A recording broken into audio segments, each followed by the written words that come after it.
সম্মানিত আহ্বায়ক সাহেব সাইফুল ইসলাম সাহেব আছে, উপস্থিত আছে লিটন পারভেজ, আফসার ভাই, আমাদের নেতৃবৃন্দ, জেলা নেতৃবৃন্দ সহ আমাদের কাউনিয়া সম্মানিত নেতৃবৃন্দ, সেক্রেটারি, সহ সভাপতি সহ বিভিন্ন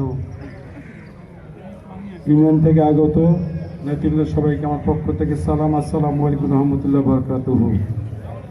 এই ইফতার মাহফিলে আমাদের নেত্রী, আমাদের গণতন্ত্রের মা বেগম খালেদা জিয়া রুহের মাগফিরাত কামনা করে আপনাদেরকে আগামী ঈদের শুভেচ্ছা জানিয়ে বক্তব্য শেষ করছি। আসসালামু আলাইকুম রহমতুল্লাহ বারাকাতুহু।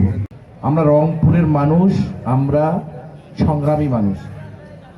এই অঞ্চলের যখন বাংলাদেশ জাতীয়তাবাদী দলের দুর্দিন ছিল, যখন জাতীয়তাবাদী দলের এই এলাকার মানুষের ধানের শীষের কথা বলার যখন লোক ছিল না, তখন এই আসনে আমাদের আলহাজ রহিমউদ্দিন ভরসা মরহুম, উনি এই এলাকার ধানের শীষের গণজাগরণ সৃষ্টি করেছিল, ঠিক কিনা?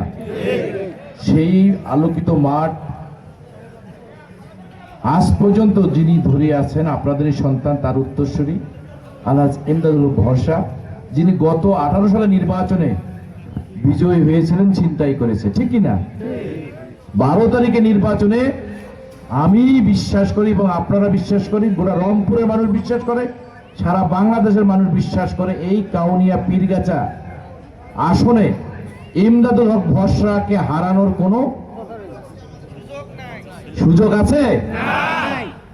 রাষ্ট্রীয় যন্ত্র জাতীয় ইস্যু করে আজকে আমাদের এই প্রার্থীকে হারিয়ে দিয়েছে।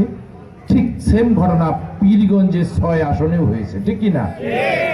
জানে যে, সবাই জানে এবং আপনারাও জানেন, গোটা রংপুরবাসী জানে যে কোনো কিছু হোক না, এই 2টে সিট কি পাবো আমরা, যে কিছুই হোক। আমরা অনেক বিচার বিশ্লেষণ, হিসাব নিকাশ করেছি, যে পাশেই হোক বিজয়টা এখান থেকে ধানের শীষে হবেই হবেই হবে, এবং ইনশাআল্লাহ হবেই, এবং হয়েছে। এই বিজয়টাকে গুপ্ত সংগঠন, যারা বিভিন্ন মাদ্রাসায়, এনজিওতে চাকরি করে, তাদেরকে প্রিজাইডিং অফিসার, সহকারী প্রিজাইডিং নিয়োগ দেওয়া হয়েছে, ট্রেনিং করা হয়েছে মিঠাপুকুরে। পীরগঞ্জের এবং কাউনিয়া পীরগাছার লোকদেরকে মিঠাপুকুর নিয়ে যা ট্রেনিং করা হয়েছে, এই শিক্ষক, প্রিজাইডিং অফিসার, সহকারী প্রিজাইডিং অফিসার, আনসারদেরকে ট্রেনিং করা হয়েছে কিভাবে গুপ্তরা ভোট চুরি করতে হবে, এবং সেই কায়দায় তারা ভোটের রেজাল্টটা ওইভাবে তারা ম্যানিপুলেট করে আপনার আমাদেরকে এই ইসলামের কথা বলে, দিনের কথা বলে মুনাফিকি কাজ করেছে ওনারা, ঠিক কিনা?